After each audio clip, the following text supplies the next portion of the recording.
Hi, Francis again, and it's day 3 of NAHBS. And we're going to start off today with Chris Cleveland from Speedhound Cycles.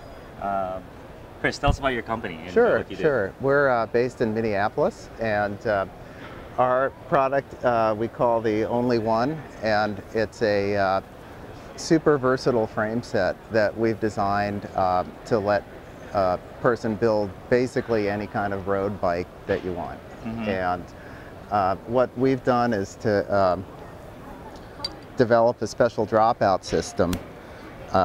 It's a modular system. You can interchange the style of dropout and vary the spacing. For example, if you want to run a road derailleur setup on the bike, you'll use this dropout. It attaches with standard chainring hardware.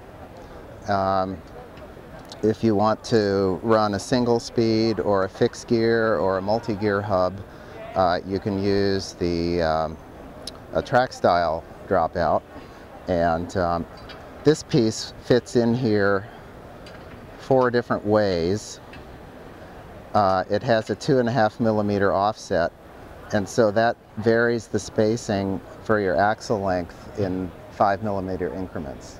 So you can get anywhere out to a 135 spacing for a Shimano hub or a mountain bike single speed hub or anything in between. Or anything in between. Yeah.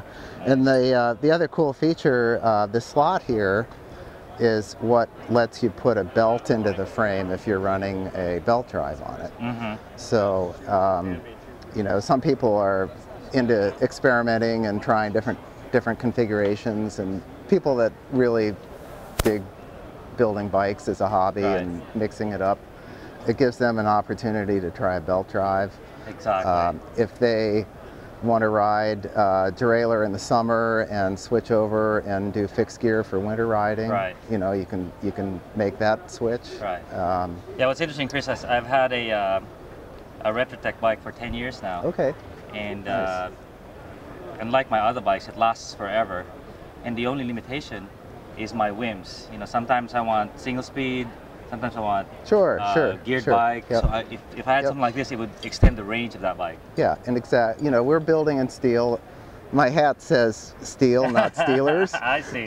People think I'm a Steelers football fan, but I'm a steel bike frame fan. That's why I'm wearing the hat. But you know, steel's great material.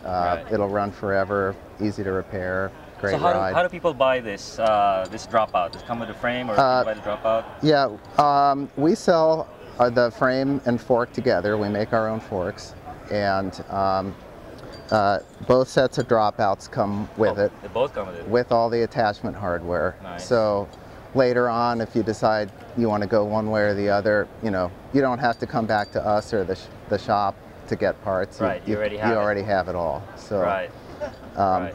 You know, some of the other features on here that make it super flexible, these candy mount studs are removable. Oh, nice. So if you want to run a caliper brake on there, you can do that, and it just gives you a little lower profile.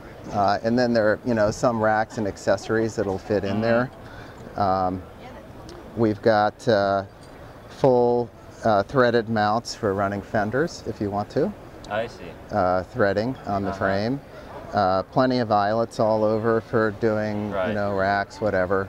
But, you know, you can make a really sporty bike out of it. I've got one built up just as a road bike it's 19 pounds, which is not too bad for, you know, steel frame. And so currently, if I wanted this on a mountain bike, it's not quite yet. It's not really, yeah, we're not oriented to mountain, but it makes a great cyclocross style bike. So if you want to do some light trail riding, you know, you can put a really puffy cyclocross tire in there, and you know, it's got a nice ability to do that style of riding. And then I know there's other products like this that try to do this. Why did you decide to design your own? What were the advantages you were looking for?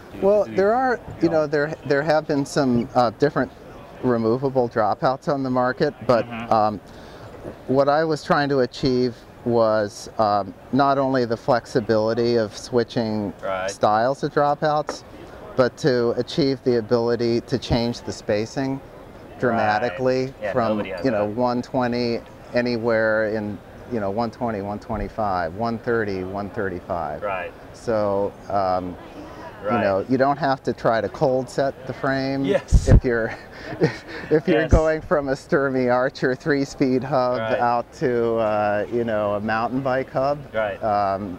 All you have to do is undo some standard chainring bolts. And you'll handle it, huh? And you're there. So. Yes. The world of rear hub spacing is ever increasing and challenging. It's all over, and the way I got into it was I was into old collector bikes, and I could see how the standards had evolved, and I had some really old English bikes from the early 50s, racing style bikes, and they came with really narrow spacing, typically like 117 or 120.